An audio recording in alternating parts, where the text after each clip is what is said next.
Suspend Mr. Bijoy Mukherjee immediately. একটু তলিয়ে ভাবো কি খেলাটা চলছে আর কে খেলছে। বিপদ আসতে চলেছে, অনেক বড় বিপদ। ডাক্তারবাবু বলে গেলেন যে কোনো সময় যা কিছু ঘটে যেতে পারে। এই ঘটে গেল।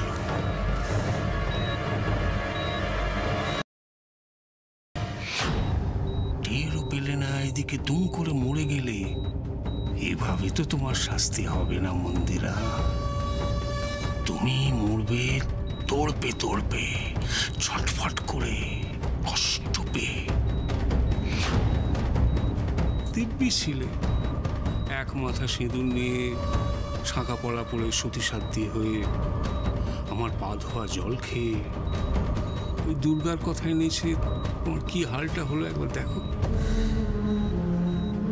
মরতে শান্তিতে, এখন মরো অশান্তিতে। তোমার ছোট খোকার বউয়ের নাম দুর্গা হতে পারে, কিন্তু আমি তোমার ভগবান। বাঁচালে আমি বাঁচাবো, মারলে আমি মারবো। চলি মন্দিরা, না আসি, তুমিও এসো। তবে এটা ভেবে শান্তি পাও যে তোমার মরাটা বৃথা যাবে না, তোমার স্বামীর অনেক কাজে লাগবে।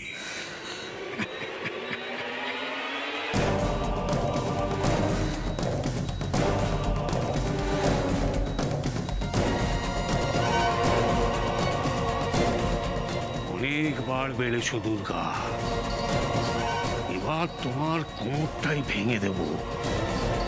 আমার সামনে কেন, জীবনে আর কোনোদিন কারোর সামনেই সোজা হয়ে দাঁড়াতে পারবে না।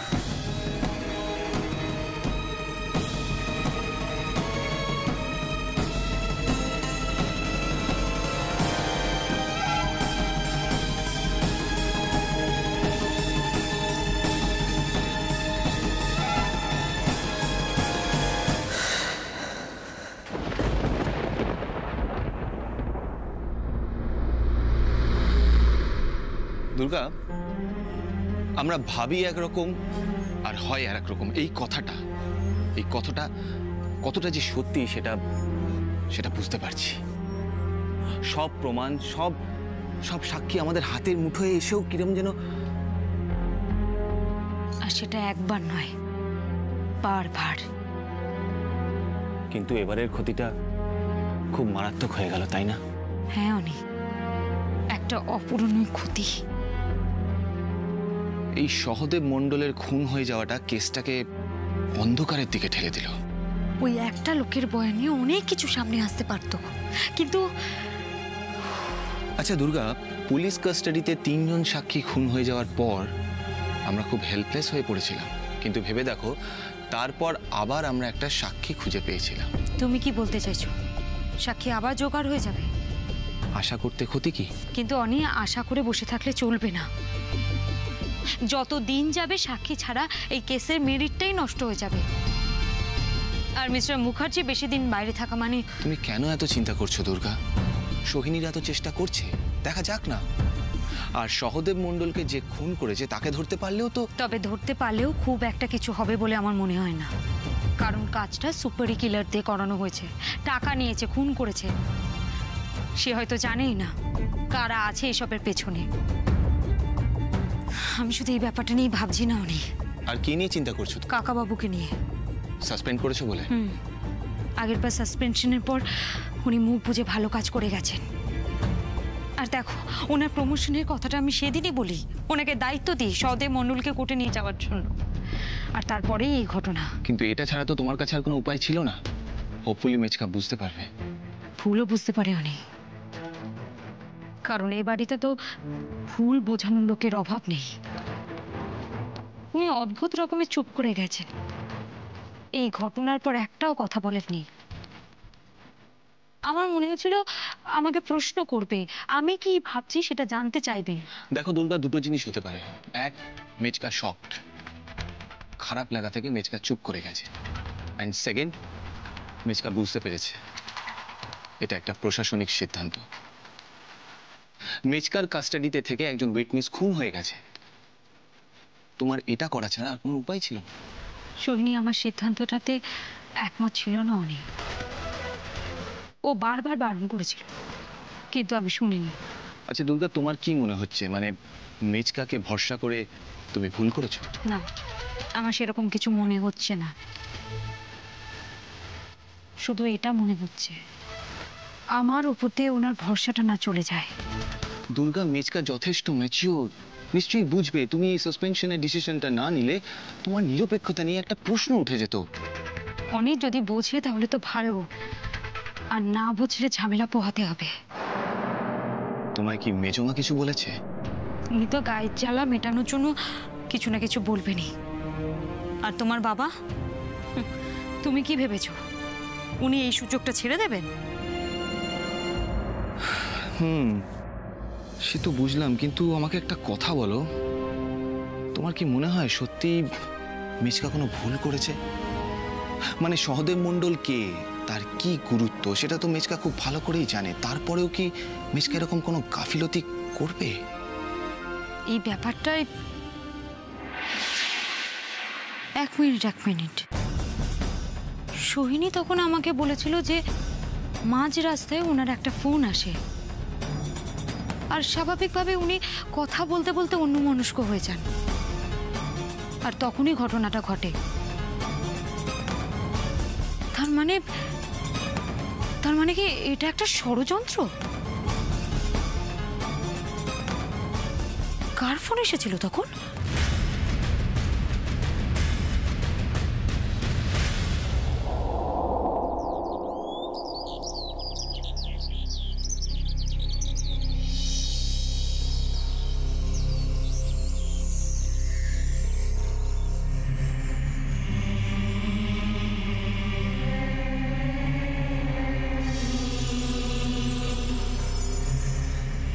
দাদা, এই নিন আদা কুচি দিয়ে গরম গরম চা করে এনেছি আপনার জন্য। শুধু শুধু কষ্ট করে বানালে মেজো বৌমা, আমার কিছুই ভালো লাগছে না। আপনি খাবেন না? গলা দিয়ে নাববে না। তুমি কিছু মনে করো না, নিয়ে যাও এসব। আপনি কি দিদি ভাইয়ের কথা ভেবে কষ্ট পাচ্ছেন? মন্দিরার কথা কি বলবো বলো, এত ছেলে মানুষ, এত আবেগ প্রবণ।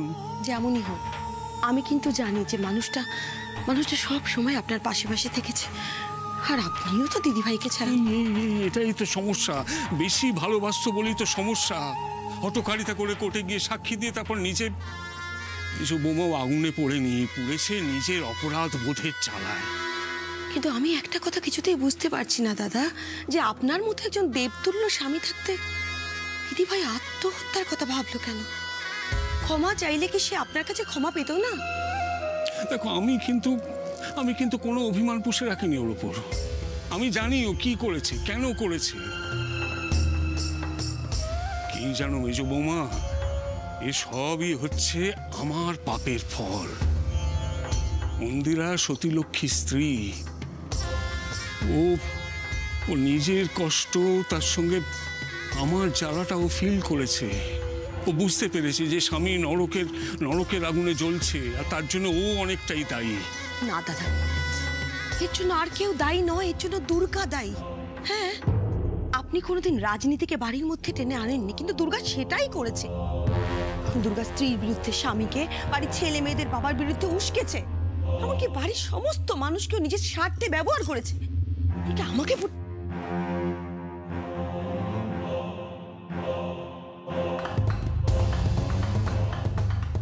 যাই হোক, ভাগ্যিস সময় মতো ভুল বুঝতে পেরে আমি সরে আসতে পেরেছিলাম। কিন্তু আমরা এটাও ভাবি জানো, যে ওই মেয়েটাই তো মন্দিরার সব দায়িত্ব কাঁধে তুলে নিয়েছে। কোন হসপিটালে ভর্তি হবে, কোন ডাক্তার দেখবে, সব তো গুছিয়ে করেছে। সেটা তো নিজেকে মহান প্রমাণ করার জন্য দাদা। সেটাও যে ভেবেই করে থাকুক, কিন্তু করেছে তো। হ্যাঁ, আমার জন্য কিন্তু কোনো কাজ ফেলে রাখেনি ও। কিন্তু এই চায়ের কাপটা অবহেলায় ফেলে রাখলো কে? চাটা আমি দাদার জন্য বানিয়েছি। ওনার মুডটা ভালো নেই, তাই মুখে রুচিও নেই। সেটাই তো স্বাভাবিক। উনি তো আর রোমান সম্রাট নিরো নন যে রোম আগুনে পুড়ছে আর উনি বসে বসে বেহালা বাজাচ্ছেন। চাটা নষ্ট না করে আমি খেয়ে নিই। যখন শ্যাম্পেন খোলার সময় তখন নিয়ে এসছে চা। হসপিটাল থেকে একবার শুধু খবরটা আসুক, তারপর যেমন তোল্লাই দিয়েছি দুর্গাকে তেমনি আঁচড়ে ফেলে ভাঙবো ওকে। কি হলো? খারাপ? এটা চা না বিষটা? কি বললে? কি বললে তুমি? কই কিছু বলিনি তো। আচ্ছা এটা চা না আলকাতরা বলো তো। আচ্ছা ঠিক আছে, তোমাকে খেতে হবে না, চা বানিয়ে আনছি। হ্যাঁ তাই ওই তো মনি এসে গেছে। দেখি দেখি বাবা। আরে ছোট্ট ভাইয়া তো এসে গেছে। দুর্গা এলো না? উনি আসবে। কি করলে তোমরা? এই হ্যাঁ, এদিকে মেজাজ তো খুব ফুরফুরে দেখছি। মা যে ওদিকে হাসপাতালে পড়ে আছে, ডাক্তার বলেছে এখনো কিছু বলা যাচ্ছে না, সেই খেয়ালটা আছে? আছে। সকাল থেকে খুব টেনশনেও ছিলাম, তবে দুর্গা বলেছে সব বিপদ কেটে যাবে, আর দুর্গার কথায় আমি বিশ্বাস করি। আমিও তো ওর ভরসাতেই আছি।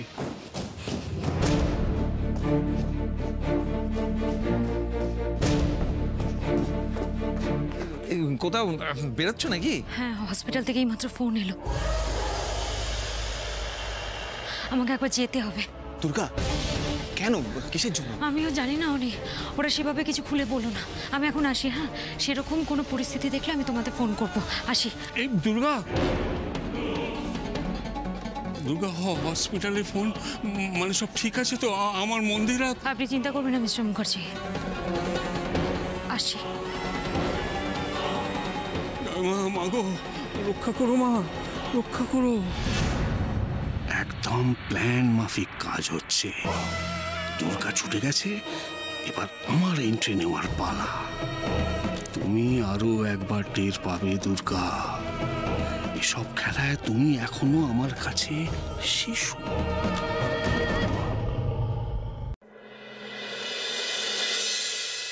দেখেছেন অঞ্জনবাবু, সকাল বিকেল যত্ন করে চা খাওয়াচ্ছে। আমার ভালো লাগছে ঠিকই, কিন্তু চিন্তা হচ্ছে। চারু প্লিজ নিজের দিকে তাকাও। উনি কিন্তু ঠিক কথাই বলছে চারু, আমিও বেশ কয়েকদিন ধরে দেখছি তোমাকে। আপনি আবার কি দেখছেন? আচ্ছা, মিহির বাবু যখন অসুস্থ ছিলেন তখন তুমি কতগুলো দিন হাসপাতালে কাটিয়েছো বলো তো? মনে আছে তোমার? ঠিক মতো খাওনি, বিশ্রাম করনি, ঘুমাওনি, আর এগুলো এখন তোমার খুব দরকার চারু। চারু তুমি কেন বুঝতে পারছো না? তোমার কোনো সমস্যা হলে সেটা তো রেসপন্সিবিলিটি আমার হবে। তুমি ভালো কিছু ভাবতে পারো না কেন? মনে হচ্ছে সমস্যা হবে। আরে চারু ভালো কথাই তো বলছে। দেখো দেখো চারু, তোমার হাজবেন্ড বলছে, তোমার বন্ধু বলছে, তাই হয়তো তুমি আমাদের কথাগুলো গুরুত্ব দিচ্ছ না, কিন্তু অ্যাজ এ ডক্টর আমি তোমাকে বলছি, তোমাকে স্ট্রিক্টলি কিন্তু। না ঠিক আছে ঠিক আছে, আমি আপনাদের দুজনের কথাই শুনে চলবো। হয়েছে, এখন চাটা খান, ঠান্ডা হয়ে যাচ্ছে। আর ডাক্তারবাবু, আপনাকে এত স্ট্রিক্ট হতে হবে না, আপনার কথা আমার শিরোধার্য। সৌভাগ্যবতী হব। এক্সকিউজ মি, আমার একটা কল এসছে, এক minute. Sure.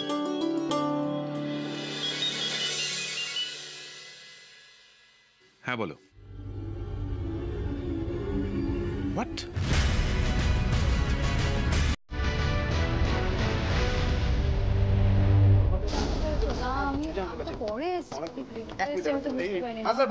Please please please, এটা একটা হসপিটাল, একটু মাথায় রাখুন, একটু শান্তি বজায় রাখুন, আমার অনুরোধ। আপনি তো স্যার হসপিটালে প্রেস কনফারেন্স ডেকেছেন। না না, কোনো রকম কনফারেন্স ডাকার মতো মনের অবস্থা আমার নেই। আমি কিছু ব্যাপারে খুব চিন্তিত, আমার ভয় করছে, সেগুলো শেয়ার করার জন্য আপনাদের এখানে ডেকেছি। আর হসপিটালে ডেকেছি কারণ এদের আচরণ খুব অদ্ভুত। আপনারা অনেকেই হয়তো জানেন যে আমার স্ত্রী মন্দিরা এখানেই ভর্তি আছেন, আর ওর অবস্থা খুবই ক্রিটিক্যাল। ওর কথা ভেবে ভেবে আমি দু চোখের পাতা এক করতে পারছি না। তার মানে ওনার অবস্থা সিরিয়াস বলতে চাইছেন? আরে ওর অবস্থা কি সেটাই তো বুঝতে পারছি না। কিছুক্ষণ আগে হসপিটাল থেকে একটা ফোন গেছিল আমার পুত্রবধূ দুর্গার কাছে, এবং এই মন্দিরের ব্যাপারে কথা বলার জন্য ওরা দুর্গাকে ডেকেছে, আমি জানি। কিন্তু আমি আমি মন্দিরা হাজব্যান্ড, আমি কিছুই জানি না। এখানে আসার পরেও কিছুই জানানো হচ্ছে না আমাকে। মানে আপনি হসপিটাল ম্যানেজমেন্টের নামে অভিযোগ করছেন, তাই তো? না, আমি শুধু প্রশ্ন করছি যে কেন আমার স্ত্রীর ব্যাপারে আমাকে না ডেকে ওরা মুখ্যমন্ত্রীকে ডেকে পাঠালো? কেন এই অদ্ভুত আচরণ? আপনি এখানে এসে কিছুই জানতে পারেননি? আমাকে জানানো হয়নি, নানা অজুহাতে মন্দিরের কাছে যেতে দেওয়া হয়নি। আমি বুঝতে পারছি না কি হয়েছে। দুর্গা ম্যাডামের সাথে কি যোগাযোগ করা যায়নি? দেখুন, বাড়ির বাইরে দুর্গা হলো একজন মুখ্যমন্ত্রী, চাইলেই কি ওর সাথে যোগাযোগ করা যায়? আমি ফোন করেছিলাম, কিন্তু কি জানি হয়তো ফোন ধরতে পারিনি। কিন্তু দুর্গার ব্যাপারে আমার কোনো অভিযোগ নেই, আমি ওকে অন্ধের মতো ভরসা করি। দুর্গা 10 জনের থেকে আলাদা, ও হচ্ছে প্রকৃত জননেত্রী। জনতার ডাকেও যেমন ছুটে যায়, তেমনি কোনো প্রিয়জনের দায়িত্ব ওর উপর ছেড়ে দিয়ে নিশ্চিন্ত থাকা যায়। আমি মন্দিরের দায়িত্ব দুর্গার উপরে ছেড়ে দিয়েছিলাম। এখন কি মনে হচ্ছে সেটা কি ভুল হয়েছে? ভুল কি ঠিক জানি না, কিন্তু এটা আমার মনে হচ্ছে যে নিজের প্রাণে প্রিয়জনের কারো দায়িত্ব নিজেরই নেওয়া উচিত। স্যার, আপনার স্ত্রীর ঠিক কি হয়েছিল একটু খুলে বলবেন প্লিজ? বললাম তো জানি না, আমাকে কিছু জানানো হয়নি। আন্দাজ করছি নিশ্চয়ই খারাপ কিছু, হয়তো অবস্থা আরো ক্রিটিক্যাল হয়েছে। কারণ এদের ফোন পেয়ে দুর্গার যেভাবে ছুটে এলো তাতে। আচ্ছা, আমাকে জানালে কি হতো? অনেক কষ্ট সহ্য করেছি, আরো করতাম, হয়তো করবো, কিন্তু এই রাগ ঠাক কেন? দেখুন, আমার প্রশ্নগুলো কাউকে আঘাত করার জন্য নয়। যে কোনো সাধারণ মানুষই এই প্রশ্ন তুলবে, কারণ আমরা হেল্পলেস। মনে হচ্ছে আপনি সন্তুষ্ট হননি আপনার স্ত্রী মন্দিরা দেবীর ট্রিটমেন্টটা নিয়ে। আপনারা যখন বুঝেই ফেলেছেন তখন আমি আর অস্বীকার করব না। হ্যাঁ, আমি সন্তুষ্ট নই, আমি ডাক্তারের সাথে কথা বলেও সন্তুষ্ট নই। কাল যখন কেবিনে ওনাকে পরিষ্কার জিজ্ঞেস করলাম, উনি কিছুই জানালেন না আমাকে। তখন থেকে আমার মনে হচ্ছে যে... আচ্ছা, আপনার কি মনে হয় কি কারণ হতে পারে এর পেছনে? জানি না, হয়তো দুর্গা চাইনি আমাকে কোনো খারাপ খবর দিতে। আপনি কি সত্যি সত্যি সেই রকমই মনে করেন, নাকি আপনি ভাবছেন এর মধ্যে অন্য কোনো ব্যাপার আছে? অন্য ব্যাপার মানে? আপনি হয়তো ভাবছেন যে দুর্গা ম্যাডাম নিজের রাজনৈতিক প্রতিহিংসা মেটানোর জন্য ইচ্ছা করে আপনার স্ত্রীর ট্রিটমেন্টে গাফিলতি করিয়েছে। আপনি জানেন আপনি কি বলছেন? না, আমি বলছি না, আমি শুধু এটা জানতে চাইছি যে আপনি এরকম ভাবছেন কিনা। দেখুন, সব কথা বলা যায়, মানে বলা উচিত নয়।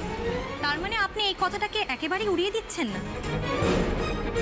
সত্যি যদি এরকম কিছু হয় তাহলে সেটা অত্যন্ত দুঃখজনক ব্যাপার হবে। কারণ মন্দিরা আমার স্ত্রী হচ্ছে দুর্গার মা, শাশুড়ি মা। উল্টোটাও তো হতে পারে স্যার, আপনার আর দুর্গা ম্যাডামের পুরনো শত্রুতার জেরে আপনি হয়তো দুর্গা ম্যাডামের ভাবমূর্তি নষ্ট করছেন।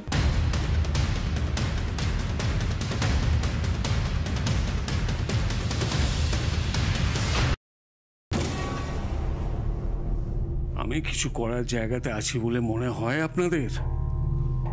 আমার এখন দুর্গার উপর ভরসা করা ছাড়া কোনো উপায় নেই।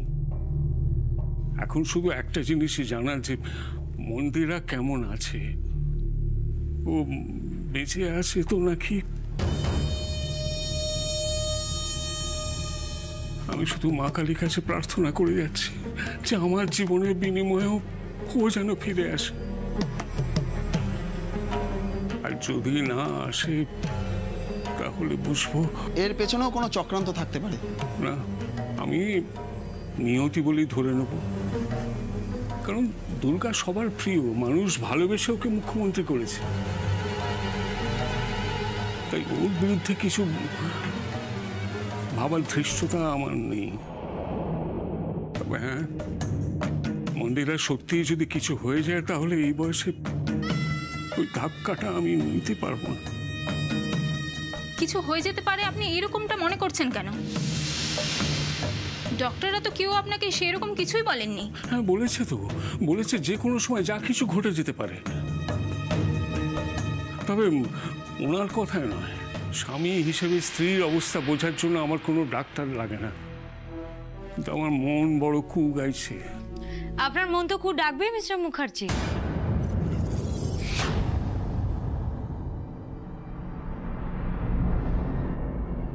কবেই বা আপনার মন সুর ডেকেছে?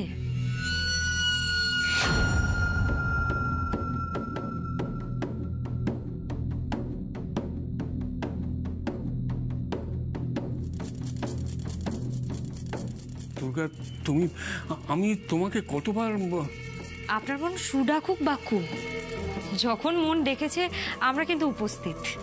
আমরা আমরা মানে? হ্যাঁ, আমি আর